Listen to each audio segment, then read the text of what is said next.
오늘은 여러분들이 궁금해하시는 궁금증에 대해 하나 말씀드리고자 해서 이 자리에 왔습니다. 우리가 운동을 하지 않고 단백질만 섭취하게 된다면 과연 근육이 생길까요?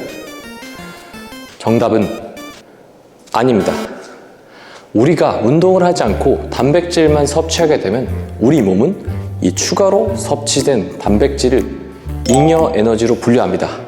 그럼 이 잉여 에너지는 어떻게 되냐? 우리 몸에 저장이 되는데 어떻게 저장이 되냐? 가장 효율이 좋은 지방으로 변환되면서 몸에 축적이 됩니다. 결국 운동을 하지 않고 단백질만 섭취하는 건 우리 몸속에 지방만 축적하는 일이겠죠. 이거는 근육이 생기는 메커니즘에 대해 이해를 하셔야 됩니다. 우리가 무거운 중량으로 웨이트 트레이닝을 하게 되면 우리의 근육의 근섬유에 상처가 나게 됩니다. 이 근섬유에 상처가 나면 우리의 몸, 근육은 어떻게 생각을 하냐? 이 정도 중량, 이 정도 자극으로 상처가 생겼구나. 그렇다면 다음번에는 똑같은 중량과 데미지가 들어오더라도 상처가 나지 않도록 근력을 강화시켜야겠다라고 생각을 하게 됩니다. 이렇게 근육을 강화시킨다고 생각하면서 근육이 커지게 되는데 이때 필요한 영양소가 단백질입니다. 근육이 성장을 할 때 단백질을 충분히 섭취를 해주면 우리의 근육은 더 크게 커지는 겁니다. 결국 근육이 생기는 인풋이라는 건 운동입니다. 제가 한번 이랬던 적이 있었어요. 제 옆에 제 회사 후배가 옆자리에 앉아서 단백질 파우더를 아침마다 먹고 있더라고요. 그래서 제가 물어봤어요. 혹시 요새 운동 시작했어? 아니랍니다.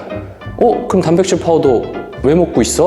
물어보니까 이 단백질 파우더 먹으면 근육 생기는 거 아니에요? 저 그래서 먹고 있는데요? 운동을 하지 않아도 먹기만 해도 근육이 생기거나 맞기만 해도 근육이 생기는 건 스테로이드예요. 단백질 보충제는 저스트 보충제일 뿐, 심지어 그냥 일반적으로 섭취하는 단백질보다 흡수율이 굉장히 낮습니다. 가장 중요한 건 인풋이에요. 예를 들면 이렇게 설명을 드릴 수 있을 것 같아요. 우리가 공부를 열심히 해서 서울대를 가려고 한다. 그럼 뭘 해야 될까요? 공부를 해야 되죠. 이 공부가 운동입니다.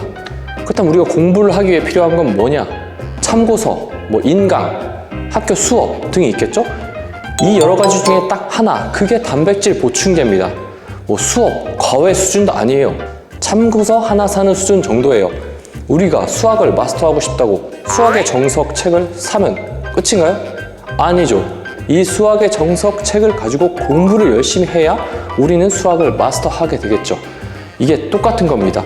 절대 운동을 하지 않고 단백질만 섭취한다고 근육이 생기지 않습니다. 이 근육이 생성되는 메커니즘, 웨이트 트레이닝에 의한 데미지로 근섬유에 상처가 나고 그 근섬유가 회복이 되면서 근육이 커집니다. 근성장을 하게 되는 겁니다. 절대 잊지 마세요. 인풋은 운동입니다.